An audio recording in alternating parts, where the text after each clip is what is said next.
Thanks for downloading the In Our Time podcast. For more details about In Our Time and for our terms of use, please go to bbc.co.uk/Radio 4.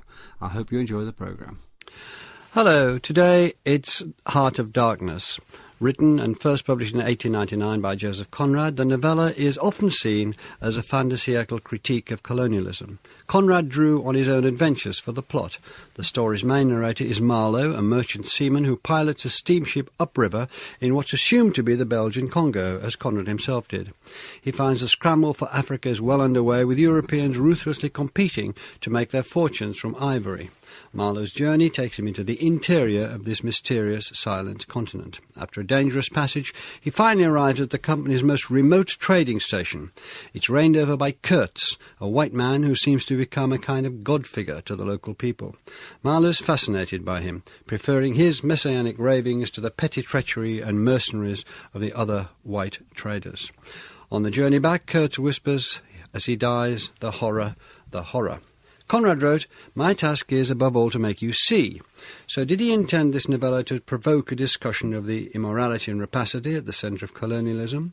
Was he questioning the hero's welcome given to those famous explorers who came back from civilizing Africa as they saw it? Or was he, as the Nigerian writer Chinua Achebe put it, guilty of preposterous and perverse arrogance in reducing Africa to the role of props for the breakup of worn, petty European mind? Joining me to discuss this are Robert Hampson, Professor of Modern Literature at Royal Holloway, University of London, Lawrence Davies, Honorary Senior Research Fellow in English at Glasgow University and Visiting Professor of Comparative Literature at Dartmouth College, New Hampshire, and Susan Jones, Fellow and Tutor in English at St Hilda's College, Oxford. Susan Jones, can we just briskly talk a little about Conrad's early life? What do we know about him? Well, we know that he was born in the Ukraine, and it was the part of the Ukraine that was mainly occupied by Polish landowners. He was born into an extraordinarily complex political situation. His parents were both literary people. His father, Apollo Korzeniowski, was a writer and playwright, and he did many translations, including those of Shakespeare and Dickens. So Conrad's first experience of reading Shakespeare and Dickens, of English literature, would have been through his father's translations. His parents were also involved in political activity. His father moved to Warsaw to join an underground group that was hoping to revolt against the Russian hegemony at that time in 1850, in the 1860s. And he was in fact arrested before the 1863 insurrection.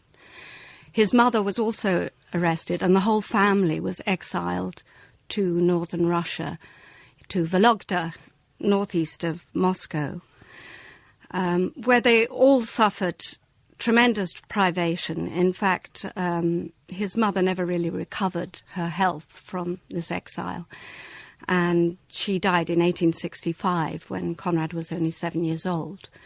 His father died when he was 11. So his early life is really coloured by this this whole register of a kind of elegiac lamentation. We have in Conrad's memories of his father sitting on the anniversary of his mother's death with her portrait in a room by himself, not speaking and not eating. That kind of elegiac register is very prevalent in his later memories. And as you say, it was infused with literature. The house. It was also came from a sort of aristocratic Polish family, but it was settled in the Ukraine, so yes. The dislocation already there. His father's extraordinarily famous. At his funeral, we are told thousands, some people say 10,000 people attended his father's funeral, and Conrad the boy, this little 11-year-old boy, had to walk in front at this, an image and a fact that, unsurprisingly, he never forgot.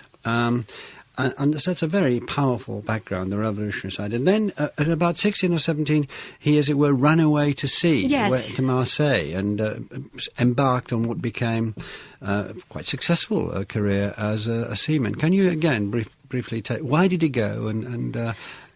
Well, one of the reasons I think that he probably went was that if he had stayed in Russia, he would have been in Poland. He would have been conscripted into the Russian army. I mean, that's a possible reason. He also had a very romantic idea of the sea, and you have to remember that he was absolutely infused with Polish romantic literature. That he his parents had both given him this idea of the idealism of the Polish romantic national state. But he moved away from that because of his obvious trauma in losing his parents. He did actually first see the sea with his uncle Tadeusz Bobrowski, that's his mother's uncle, at Odessa. And he, after that, he read a lot of literature such as Jules Verne and travel writing, and he had this notion that he wanted to go to sea. But when finally, before we move on about the sea, we are told that when he went to Marseille, was it first of all, that there's gun running involved with this young boy. There's losing money in Monte Carlo. How much money you've got to lose as an 18-year-old kid? No, it doesn't matter. But still, he'll bust money. There's suspicion of an attempted suicide attempt. That's right, There's quite a lot going on there. But then he buckles down and just to cut to the chase, he becomes a very good seaman. He goes into the British Merchant Navy. He ends up first mate and then captain on extremely more than adequate ships. So he really knows what he's up about, and he travels all over the world. He travels all over the world. He goes to Australia. He goes to the Far East. He goes to Mauritius, Singapore, Bangkok. And he actually only becomes master of one ship, the Otago, which he actually only takes that post for 3 months. So he never quite did. He didn't really fulfil his potential as a master or seaman. However, he did realize, I think, quite early on that as sail was giving way to steamships, that the employment was going to run out, and he began to think about alternative forms of employment. And not unexpectedly, given his background, Robert Hampson, he began to think of writing. Why do you think he wrote in English? It was his third language or his fourth language? Which was it in the pecking order? There was Polish, there was Russian. Well, there was Polish and French, which he was brought up with as a Polish aristocrat.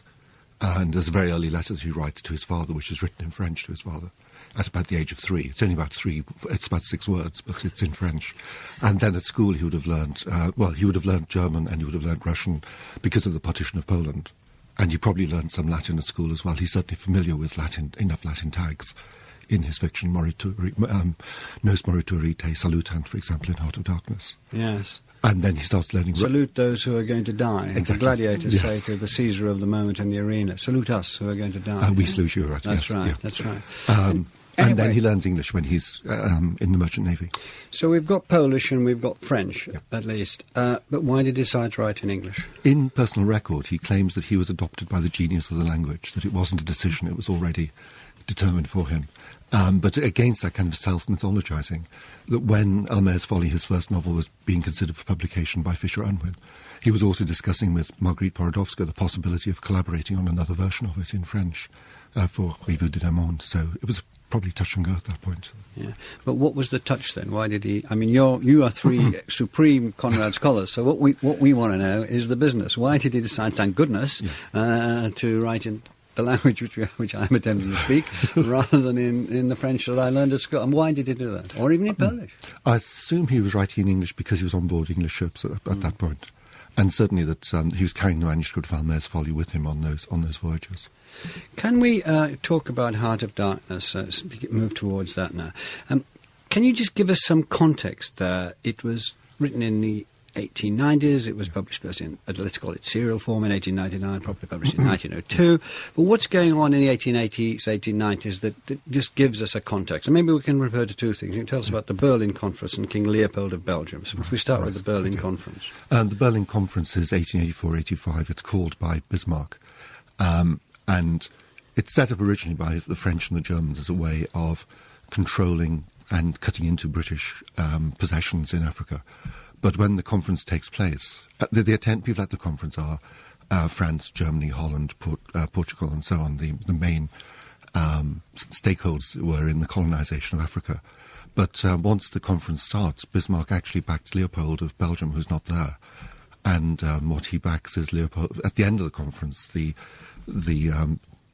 main person to gain from it is Leopold, who gets the Congo. The conference is set up with three aims, explicit aims. One is to free trade on the Congo, to free navigation on the Niger, and to set the procedures for the annexation of further properties and further possessions in Africa.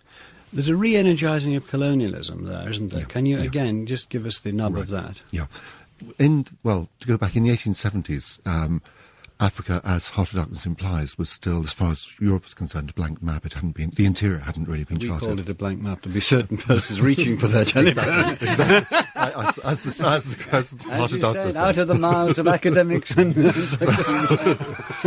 as far as Europeans were concerned, as far as European mapping was concerned, by 1884-85, when the conference takes place, the scramble for Africa is well underway. That France, Germany, Holland, Britain, and so on have annexed or have formal or informal empires already in process. There's a big push towards that then with, on the one hand in Britain with Lord Salisbury and the policy of from Cape to Cairo and from Niger to Nile. So there's a large kind of territorial ambition there in Britain. A lot, really. That's, if you think of it, that's a lot of Africa. Yes. And the other driver is Leopold and what Leopold is doing in Belgium. Let's just mention King Leopold of Belgium for a moment. He had what was virtually a private empire, didn't he? In what let's call it Belgian Congo. That's fair enough for the purposes of this conversation. Can you give us some idea of what that meant, private empire, and how he ran it? Right. Because that is central to this book. Yes. Leopold had been very impressed by a book by J. Money called Java, or How to Manage a Colony. And he was impressed by two things in that. One was that it described how a colony that was run by a private company, where the principal shareholder was the Dutch king, which obviously appealed to Leopold as a model. And secondly, it was a method of working a colony through forced labour. And he saw ways in which that then reduced your costs if you enslaved your workforce rather than paying them. It was obviously much better for your balance. So that inspired him to want a colony. And he originally put in an offer to Spain for the Philippines, which was turned down. They subsequently lost it to America. And then he moved into the Congo. And he moved into the Congo, partly he set himself up as a philanthropist and set up the African Association, which was a kind of philanthropic organisation. And then he also set up the Association for the Congo, which was a private company. But it became noted for its intense brutality. It's calling people criminals but using them as slaves, and so on. So we've got that there. Now, just another in place before we come to the book, Lawrence Davis. This was a time of Livingstone and Stanley, Dr. Livingstone, I presume, and Conrad, as I understand it, was impressed by and influenced by what Livingstone was attempting to do or had done in Africa. Yes. Conrad makes quite a distinction in the course of the book, as we'll see in a moment, between different ways of colonial work, exploitation, however you want to put it. He was very much struck by the enormous publicity given to the Stanley expedition, but there was also great controversy about the conduct of Stanley's column, the way they behaved on their drive south to find Livingstone. So you have that contrast set up. Stanley had a pretty sinister reputation for cruelty. So we have, even from Conrad's taking on people whom he admired, because he always gave the British Empire the edge, and British Anglo-speaking, Anglo-American speaking people at the edge in this. Right. He's still saying, yes, they might say high ideals, but there's dirty work going on in the... Yes, there's a distinction to be made there, I think, for Conrad, between people like Livingstone and people like Stanley, who, a very enterprising and ruthless man, was also creating something like a vast publicity campaign backed by newspapers in the United States, creating this figure of the noble Stanley, the great hero. There was a similar process going on with Cecil Rhodes. And so there's some ambivalence in Britain about this, there's some ambivalence in Europe about this, but certainly there's the idea out there that the missionaries, at least, are emissaries of light, as the aunt would say in And there's a certain sense, isn't it? Because Conrad himself says, after going into the Congo, I was a brute before before I went there, and then presumably came back not a brute. And so there's a sense in which you're civilized or cauterized in this cauldron as well. Like, can you be cauterized in a cauldron? I think we'll just have to let that pass. But can you just refer to that for a moment? Certainly, yes. I think the Congo made Conrad come alive in some ways, morally, if you like. It made him think through a lot of his assumptions about what civilization was, what people actually meant when they said certain things, the huge gap sometimes between high, lofty talk and actual deeds. There's also a great difference between what's being said in the mother country, in the metropolis, and what's being done. And just finally, and this is the last question before on the book itself, there was a lot of literature about, let's say, the empire, the colonies, in daring do what we would now call boyzone, white Brits triumph style. Yes. Very popular.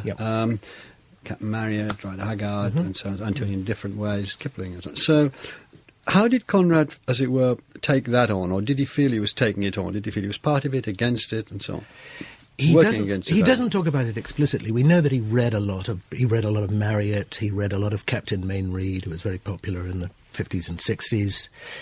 But what he does in Heart of Darkness is very different from that. He breaks a lot of the rules. There's a lot of sensational magazine fiction at the time, which talks a lot about witch doctors, juju, and so on and so on. It's very sensational stuff. And if you take any of the 1890s magazines, The Strand, for example, or Chapman's, there's lots and lots of that kind of fiction there. Some of it set in Malaysia, for example, but much of it set in Africa. Then you've got the romantic kind, of the Haggard kind, where you've got journeys into the interior where there's a marvel to be found, a wonderful country, a lost race, empresses, she who must be obeyed, all kinds of possibilities. And again, you don't quite find that in Heart of Darkness. Right, Heart of Darkness, Robert Hampson. This is a novella. It's considered to be a great book, and it's been studied by people like yourselves almost since it came out, and read massively. Can you just tell listeners, briefly, I outlined the story, man goes to Congo, at the end there's a man called Kurtz, supposed to be a great civilized figure, has become a god-stroke-devil figure and so on. The story is very straightforward. Given what Lawrence has said, what would be the difference when people received Heart of Darkness to what they'd been getting in terms of novels or anything really about the colonial experience? Right. I think one difference would be, as Lawrence was suggesting, that this isn't a story of triumph. And it's not a story of the Europeans triumphing in this case in Africa, which is similar to what Conrad had done in some of his earlier fictions in Malaysia, that one of the unsettling things was that these were not stories about the triumphant white man. On the other hand, what it does play into is another narrative which appears later, which is the narrative of the white man who degenerates in the tropics or goes native. There's another kind of narrative there, which was a later version and reflected anxieties about what happens to Europeans when they get too close to other cultures. Do you think there's a tension between what he found when he himself went up there, because he kept notebooks, he made observations, and he went there, and although he never liked to say it was the Belgian Congo, and got very upset when somebody said, look, it really is, he said it was just a place, a river that led into sort of west of Africa and went deep into, and that'll do. Well, which is fair enough. It's his fiction. He can nominate what his fiction is. That's his right as a fiction writer. But was there this? Did he himself feel this tension? That remark struck me very much reading for this programme. I was a brute before I went there. It's a big thing to say, isn't it? And I mean, he'd never said anything lightly, so... Yeah. Well, I think what he experienced in the Congo is something he could not possibly have foreseen. I think just the sheer horror of what was being done to the Africans by Leopold's forces in the Congo was devastating for him, and also what he saw of the Europeans around him, which comes across in the people in the central station, the kind of values they're living by, I think. Lawrence, I'll come back to you one moment, Susan. But Lawrence, he writes a story within a story. Mm-hmm. We meet Marlowe, and we met before. Anyway, meet Marlowe, the seaman, who looks after this little boat, the captain was it first met, and then he tells the story, and more or less 95% of the time. So, but now and then he breaks off, and the narrator comes in and said, "Well, Marlowe looked up at the stars and." You realise most people he's telling the story to were asleep, and that sort of thing. But it goes in that way. Yes. Now, why did you do that? What's the advantage of that for Conrad?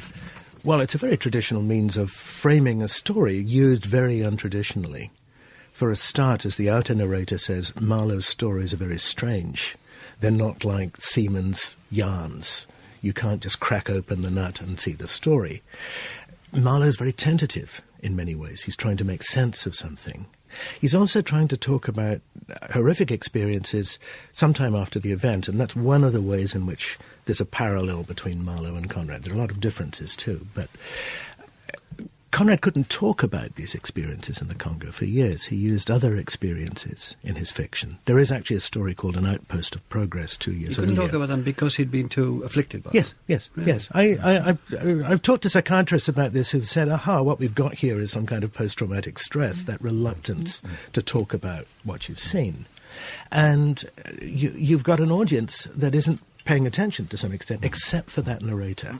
Can I come to Susan? Can you give us can you flesh that out? I mean, we've been taken by Lawrence here into the heart of the book, in a way. What is he saying? What is Marlowe saying that is so terrible, as it were, for the reader and for Marlowe himself? Well, Can you just give us some examples, as it were, from the reading that you put on it? Yes. Well, I think he's trying to do is to put the onus of interpretation onto the reader, to say, this, supreme moment of complete knowledge, which is what Marlowe calls Kurtz's recognition of the horror, is something that is actually unnameable. It's as if he's... the horror of the situation, you have to tell the horror of the situation. The situation of the whole thing, yeah. Of the whole thing, of the fact that Kurtz has given in to his desires, his earthly, material desires, to subjugate the natives and to gain a lot of ivory, for and personal started off gain. as a civilizing force. He started off, and he was very much, all Europe went to make up Kurtz, said Marlowe, that he was a highly civilized character. And in fact, at the end of the novella, it's suggested that he might have been a musician. He was very gifted. He is simply a voice by the end of the novel, that his body actually disintegrates. So this moment of, supreme knowledge that he actually gains is the nothing, is looking into the abyss and going in there. Whereas Marlowe says that he looked into the abyss but stepped back, and his narrative trails off into inconclusive dots at the end.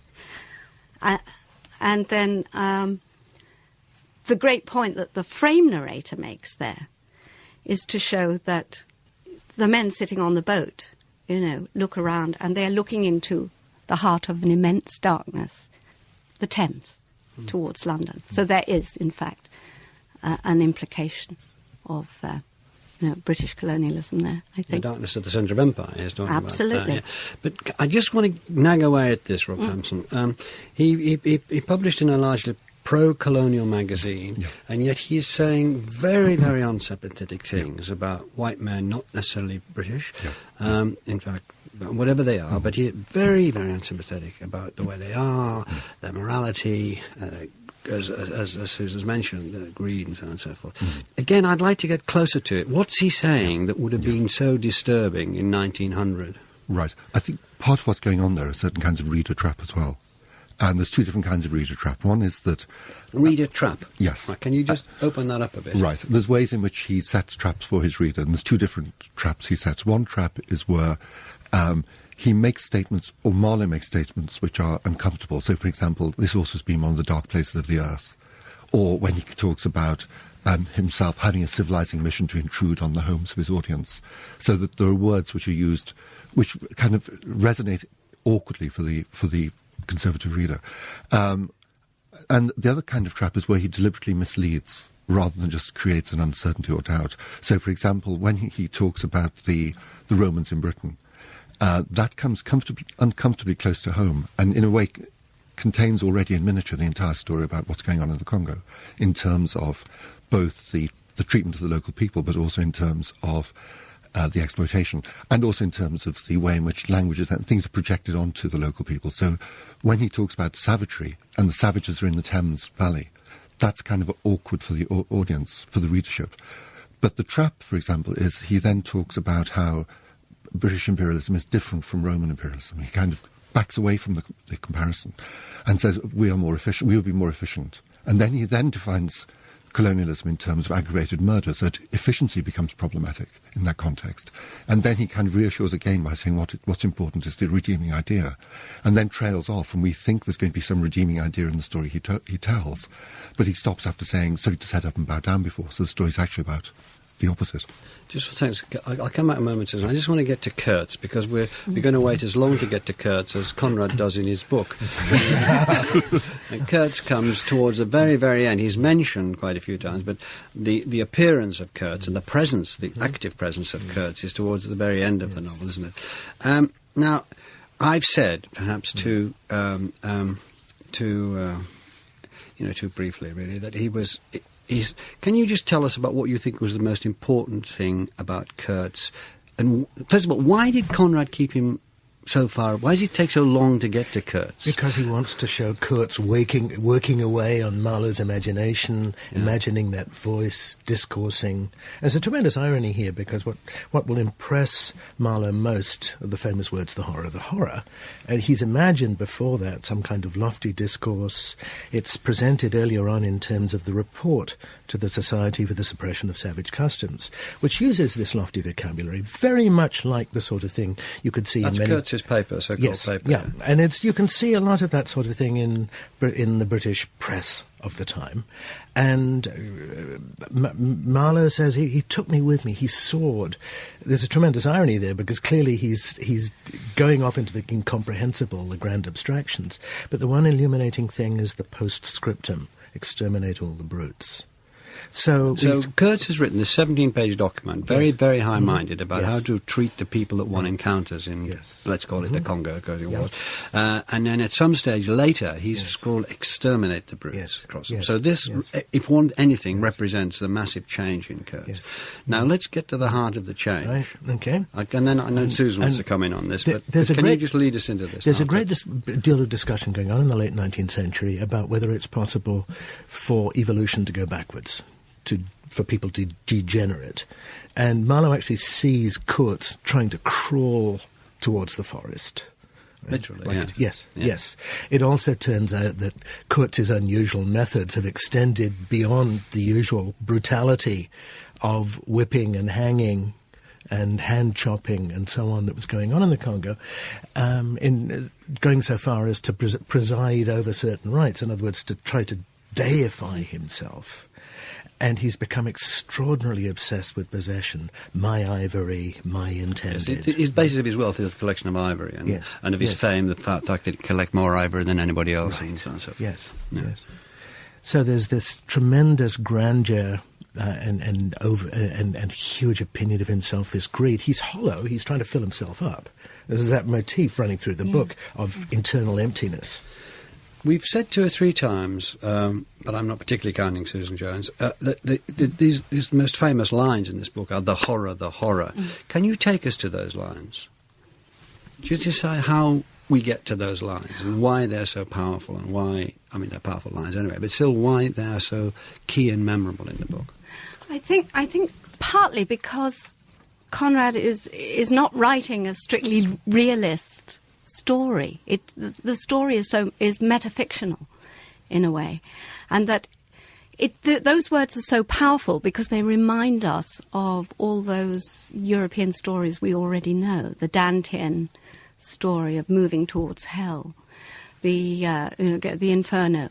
They remind us of the Faustian overreaching. I mean, the moment of the horror is very like Marlowe's Faust's last speech. Yet one bare hour. I am in hell, nor am I out of it. This is hell, nor am I out of it. So it's the horror. I think that partly the Conrad is taking us through a kind of a reading lesson, in understanding those things that we already know about. What do you think Kurtz meant when he said the horror? There has been much discussion, not least in the 3 papers I've had from you 3, but and my own thing. What horror is he talking? The horror of what? I mean, one can fill in all sorts of it, but obviously you spent a lifetime thinking. What do you think it was? I think it means it's the horror of the bathos that actually comes out of that is generated by too much power, by overreaching. Do you agree, Robert? No. Sorry. I think what's important is what you're saying is that the horror is open to interpretation by the reader. In a sense, there's a moment in Tarkovsky's film, Solaris, where the camera moves over the shoulder of one of the characters as he's contemplating the most horrific thing, and the screen goes black. And at that moment, you project everything. You project your deepest fear onto that blankness. And that's what happens here, I think, with the horror. But what's important is that it's a moral statement, whatever it means, which is the difference then from the manager saying it's an unsound method of trade. And those different discourses, I think, are very important as part of the conclusion. There's a great deal about eloquence in this story. Kurtz is famous for his eloquence. Marlowe is notorious, for his own adjectival insistence, as one critic's called it. And yet the most eloquent moment is this succinct, the horror, which you can take as everything from the reaction of a man who's facing death and who sees his career as a sham, right through to a horror of being in a vast universe where it's very hard to find any meaning. There's a great emphasis on scale in this work, on the time scale and the geographical scale. No, I mean, but surely that is, in a way, it is a kind. I mean, it's a gesturing towards a grand tragic ending, but it is pathetic. I mean, to go back to my point, absolutely. But it comes back. It draws you into the awful thing about the horror is that it is so real that we understand what the possibility, the potential of overreaching in that way. This commuting of the word of God for the horror. But doesn't he mean the horror of himself? There he was, a man of civilization, could have been a great musician, we're told, was very eloquent, could have been had all sorts of principalities of intellect in the Western world, goes there and becomes a savage tribal chieftain. I use tribal not in an African sense, but in an even older anthropological sense, to be worshipped, to be in command, to terrify thousands of people, to do his will, and the horror of what he has become. Exactly. It's as simple as that. It's not as simple as that, but that's the basis. On one level, it is very simple. On another level, it is. It opens out to endless interpretations. And we've got time for a few of those interpretations. Let's start with an interpretation by Chinua Achebe, the Nigerian writer, who accused Conrad of arrogance in reducing Africa to a prop for the degeneration of a degenerate European. What's your response to that, Robert Hampson? Right. Achebe is both right and wrong. I think what's important is the context in which he says that. And the context is 1970s America. The Conrad's Heart of Darkness is a standard text on all modern literature courses. But the way in which it's taught is as a psychological work. It's taught precisely, as he says, as a novel about the breakdown of a European. What's left out entirely in the interpretations in that period is Africa. And so Achebe is very important for bringing Africa back, reminding us this, although Conrad is ambiguous about where it's set, that nevertheless there is an African history that has to be put back in. Where he's wrong, though, I think, is where he refuses to see there's a distance between Marlowe and Conrad, that Lawrence has already referred to ways in which Marlowe is and is not Conrad. And the ways in which he's not Conrad, I think, sets up the discourse that Marlowe produces in the context of the novel for our criticism. So that Marlowe used the kind of language that would be used by an Englishman who is complicit with that colonial enterprise, which is what he has been, speaking to other people whose past is one of complicity with colonialism. So putting it in a different way, I'm sorry, please excuse my simplicity. It's to say, look, what Marlowe is a fictional character, and the views of Marlowe are not the views of Conrad. Exactly. And Marlowe is allowed to be a fictional aberrant. He can allow to be what he is, because he's whatever the writer wants him to be. And to say, oh, this is therefore the writer, this is therefore the book, doesn't take you very far. And in contemporary terms, Conrad, in terms of the 1890s, Conrad was not a racist in those terms, because he believed not that there were separate races, but that he believed there was a common humanity. And he insists over and over again, even in Heart of Darkness, that there's a common humanity. It's surprising how widespread it still was massive. I mean, even the Fabian socialist Shaw, when the Brits went to China, he's talked about the English as a superior race or power. Exactly. It's deeply embedded. Yeah. Lawrence, do you want to talk about the reaction to it? And if you take us through one or two reactions from the time. One very important early reaction is that there's a campaign going on to tackle the Belgians, the Congo Reform Association, led by Roger Casement, whom Conrad had met in the Congo, and by Edie Morel. And they actually found Heart of Darkness very valuable in illustrating what they were doing.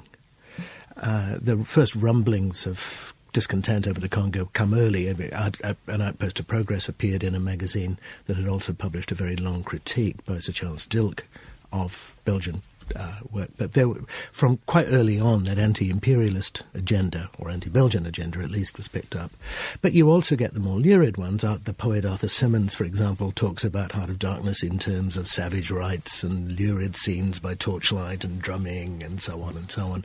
And lots of other people didn't know what to make of it. Conrad had a dilemma here. He came out of a world of political intrigue and suffering and cruelty that was very hard to imagine in Britain. Easier to imagine in Ireland, I think. And so it's very clear that even a lot of Conrad's friends, people like John Galsworthy, had a great deal of difficulty understanding what Conrad was talking about. And then there's a long period, as Robert was saying, of interpreting the book entirely without the African backdrop, as a matter of ethical choices in the British tradition, or as a matter of psychological or metaphysical questing in an American tradition. And then there's a turn back and a renewed awareness that, yes, this has a political context. It's not the whole book, but it's an enormously important part of it.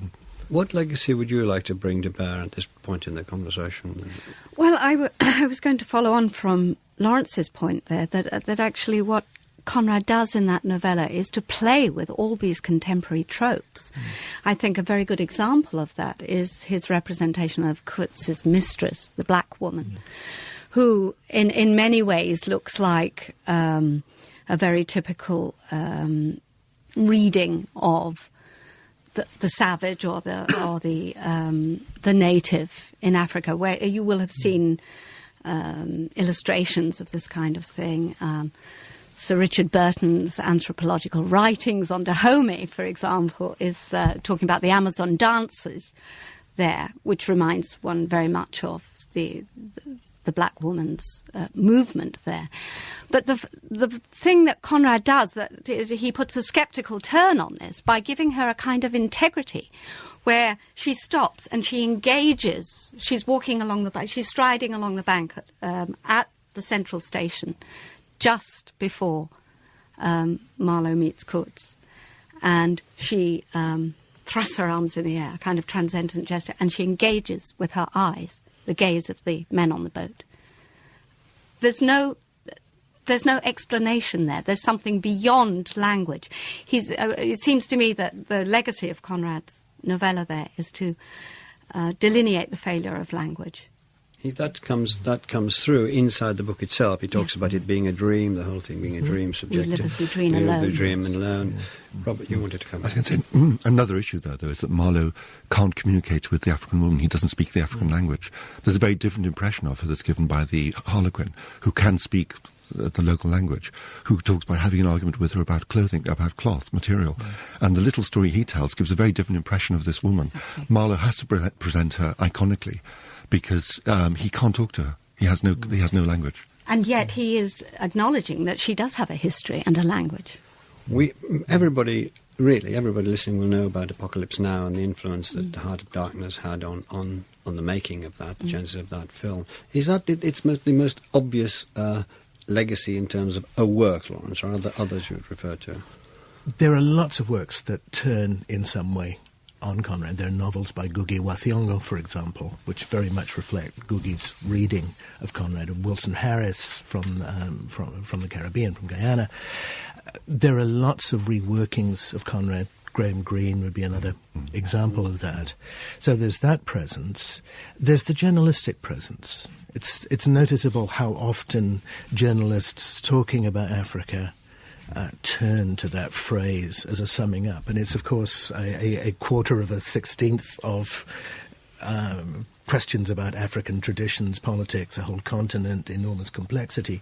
But people are always falling back on that phrase, the Heart of Darkness. And on those images of... Although he dropped a definite article, didn't he? Well, yes, exactly. And it makes it more mobile in some ways. The other thing is the legacy of thinking about Kurtz, and there's a huge range from people like Lionel Trilling, who saw Kurtz as a genius and takes literally what I think is a very ironic remark of Mahler's about Kurtz being a remarkable man, right through to the interpretations that say, no, he's not a great talent, Monkey. He's a jack of all trades. He could have been a journalist, a politician on the popular side. Conrad loathed popular journalism. The tabloid press was just starting. It was actually it was broadsheet in form at the time, but it was just starting, promoting in England and America and in France and Germany, a very aggressive form of colonialism. Kurtz is a fraud in many ways, and he's banal. One of the extraordinary things about this work is that it makes a banal figure like Kurtz into somebody memorable. Although you're going to have to be brief. It's also important that he is an idealist, and that what you see is the man who has ideals, which then reveal within themselves, but break open to reveal the will to power that desire to do good has inside it. Well, thank you very much, Robert Hampson, Lawrence Davies and Susan Jones. That was fascinating. Next week on In Our Time, it's unique, actually. We're going out the studio up to the birthplace of William Wilberforce to look at that radical, world-changing figure, that remarkable man. Thank you very much for listening. We hope you've enjoyed this Radio 4 podcast. You can find hundreds of other programmes about history, science and philosophy at bbc.co.uk/Radio 4.